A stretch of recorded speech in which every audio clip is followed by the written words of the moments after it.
Adventure Time is definitely one of the best cartoons of all time, not just Cartoon Network. Of course, one of the reasons why it's so good is that this cartoon is a bit weird, because in this cartoon we can encounter below the adult jokes and scary scenes that are not suitable for children. In this video, we will examine the episodes of Adventure Time that traumatized us in childhood. Now, let's move on to our video. Our first episode, No One Can Hear You. It starts with a deer from nowhere causing chaos in the Candy Kingdom. Then we see this deer licking all the citizens in the Candy Kingdom. Yes, it's really licking them. After this, there are cries for help in the Candy Kingdom, and Finn and Jake immediately go to the Candy Kingdom for help. They try to stop the deer but fail, and the deer breaks Finn's legs and then knocks Finn unconscious. Later, Finn wakes up in the hospital with broken legs and can barely walk. Then he realizes that everything is very quiet. The streets of the Candy Kingdom are eerily empty. But Finn soon finds Jake. When Finn asks where everyone is, Jake replies that they're hiding for a surprise birthday party. Finn soon begins to notice Jake's strange behavior. Later in the evening, Finn starts to hear some noises coming from the sewers. However, Jake quickly prevents him from going there, and he mentions that the surprise party might be spoiled if he goes there. He then tells him that Finn has been unconscious for exactly 6 months. Finn realizes that his best friend Jake has completely lost his sanity and tricks Jake into running away and trying to get into the sewers. Once inside, we see that all the Candy citizens and even Princess Bubblegum have been caught. At first, Finn thinks that Jake did it, but when Jake hits his head and regains his memory, we realize that he didn't do it. It was the deer at the beginning of the episode, and then, in a strange and frightening way, the deer pulls out its hooves and reveals its true identity. But with Finn's help, they defeat the deer and send it downstream. Our second episode, From Bad to Worse. I think the whole episode is scary, but there are zombies from the beginning to the end of the episode. Anyway, let's move on to the story. At the beginning of the episode, we see Finn,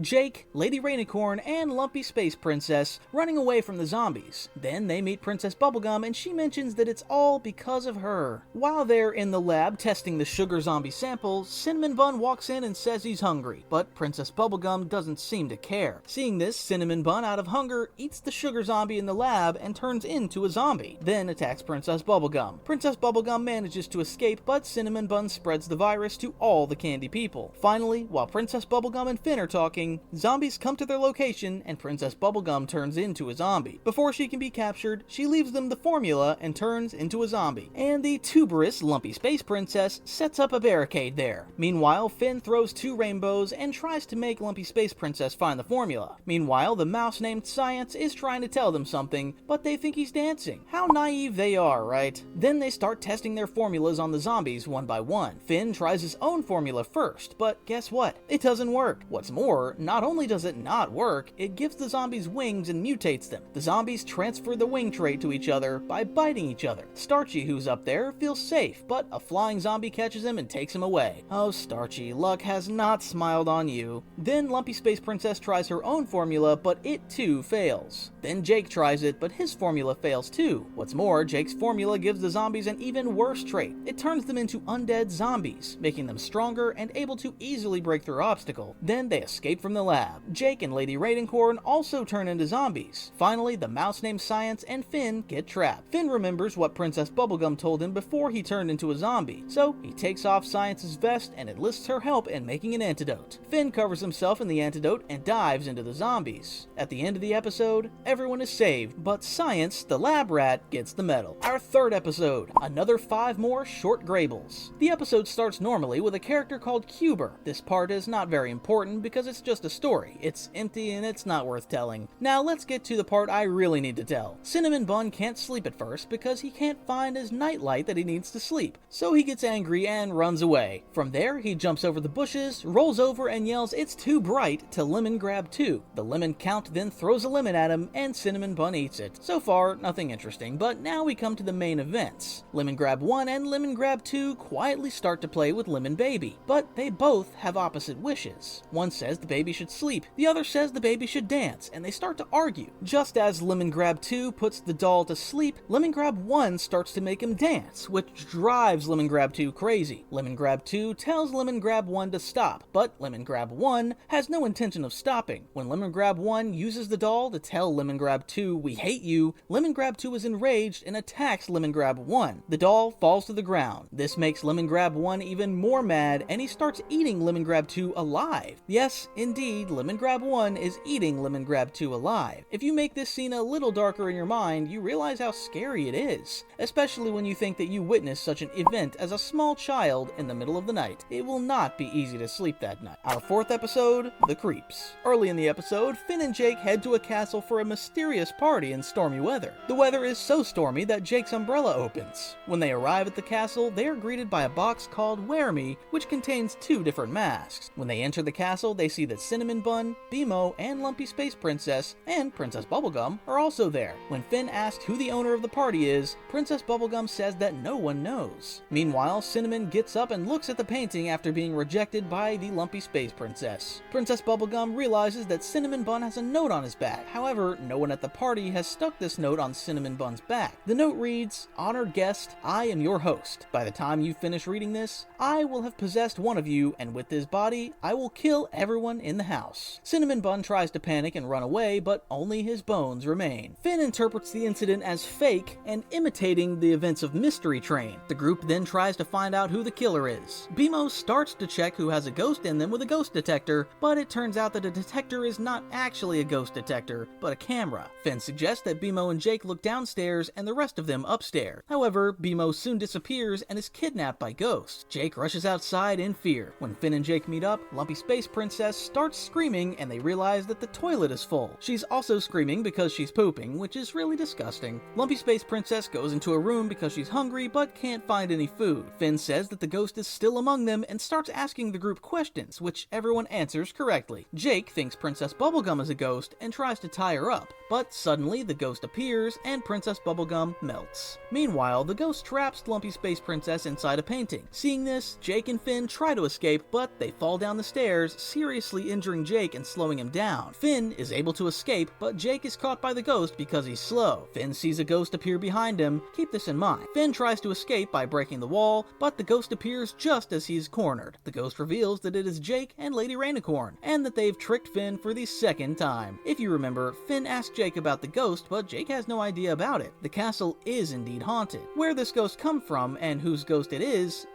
currently unclear. Our fifth episode, Another Way. This episode is really disturbing. It's even weirder than the one I just watched because it's about clowns. Yes, I'm scared of clowns, and it's even scarier when they're old women. At the beginning of the episode, Finn and Jake are lying on their bed with their feet broken. Jake's foot is being licked, by an old being. The reason I say being is because they don't look like people and they look really ugly. The strange thing is that Jake is not bothered by it at all, but Finn is quite uneasy and doesn't want his feet to be kissed. Yes, it's quite ridiculous to see an old nurse clown with a foot fetish, but there's nothing to do. Later, in the Book of Heroes, Finn learns that there's a giant's tear that heals all wounds, but the nurses won't let him, so they grab both of Finn's arms and forcibly kiss his feet. This drives Finn mad and causes him to faint. When Finn wakes up, he gets rid of the old women and goes in search of the giant. He hurts everyone he sees on the way who remind him of the old women. When he finally finds the giant, he gets beaten by him. However, he tricks the giant and punches him in the eye, causing tears to come out of his eyes. In this way, he becomes much better than he was before and helps everyone he harms. At the end of the episode, he brings the giant's tear for Jake, but he doesn't really want it. He thinks it's better for the old woman to kiss his foot. Our sixth episode, Blank-Eyed Girls. The episode begins with Finn and Jake listening to Starchy's radio program while eating pizza at a pizzeria. A phone rings during the broadcast and the caller is a banana guard. The banana guard tells Starchy that he saw the reflection of a girl with no eyes in the washing machine window, and when he turned around, she had disappeared. Jake is very disturbed by this story. He thinks it's absurd and that Starchy's a liar. Finn, however, thinks the opposite, believing that it could be true. On their way back home, they're frightened by the noises coming from the neighborhood and they quickly escape to the house. When they open the door, they see the girl without eyes, but they're not sure, so they close the door. At first, they think it's the Ice King, but when they open the door again, they realize that it's really the girl without eyes. They then get tips from Starchy on how to deal with the girl without eyes, but the tips don't work very well. Jake decides to leave the house out of fear. But soon, the number of girls without eyes increases, and Finn and Jake go to the library to find a solution. In the library, they meet the Turtle Princess, who frightens them again. When they ask her if she knows anything about girls without eyes, they learn that it's an urban legend that originated 5 years ago. Finn realizes that Starchy's radio show started around the same time that this legend started to spread. They realize that it is an expression of concentrated collective thought. That is, the girls without eyes were created thanks to the people who listened to Starchy's show. Back home, they try to ignore the girls without eyes, but Jake can't stand it and gives up. Just then, a big truth is revealed. The girls without eyes actually have eyes, but they wear contacts. What's more, they find out that they are all bald. As if that wasn't enough, they can turn their heads 360 degrees. They're extremely deformed and look like cloud people, but they have no faces and their bodies are much smaller and thinner. Finally, they float out of the window and disappear into the sky. Our 7th episode, Red Star. Jake, Finn, and Marceline enter a cave and become trapped there. As time passes, they realize that Marceline is starving. To prevent Marceline from starving out of control and eating Jake and Finn, Jake wanders around the cave in search of water. Meanwhile, Finn looks for something red to satisfy Marceline's hunger, because Marceline only feeds on red things and can be dangerous if she's hungry. Jake takes precautions and covers Marceline's hands with sand and surrounds her with a substance called laval, aiming to control her. Finn finds an agate after much effort and brings it to Marceline. But when Jake tells him that it's actually an emerald and that emeralds are different, there's no way to satisfy Marceline's hunger. The emerald doesn't work because Marceline only feeds on red things. Meanwhile, Marceline suddenly disappears and then reappears with a frightening face. I didn't expect Marceline to look so scary. Our 8th episode, Mortal Recoil. Princess Bubblegum is not well when she falls into the Lich's well. Although they manage to rescue her, they realize that she's no longer normal. When they first made this episode, they were worried that having Princess Bubblegum's bedroom as the main location might be boring, so they decided to fill the room with as many disturbing and psychologically scary things as possible, and they actually did it. When she's possessed by the Lich, her body is horribly broken and twisted, which is quite frightening. And let's not forget the scene of the flowers burning and Finn naively bringing her all the material she needs to make another Lich well. As a result, Princess Bubblegum turns into a horrible monster, but they manage to stop her. But then she dies again. Her body was so traumatized at this point that it literally disintegrated 3 different times. Of course, they managed to save her again, but if you remember, in the end, she's only 13 years old. This causes our absolute king, the Ice King, to back off because he doesn't want to get in trouble, and Finn is able to be with Bubblegum. There's a happy ending at the end. So that's how I talked about the episodes of Adventure Time that traumatized me as a kid and traumatized a lot of you, and I hope you enjoyed my video. Don't forget to like and subscribe to this video for my efforts. Goodbye, see you in the next videos.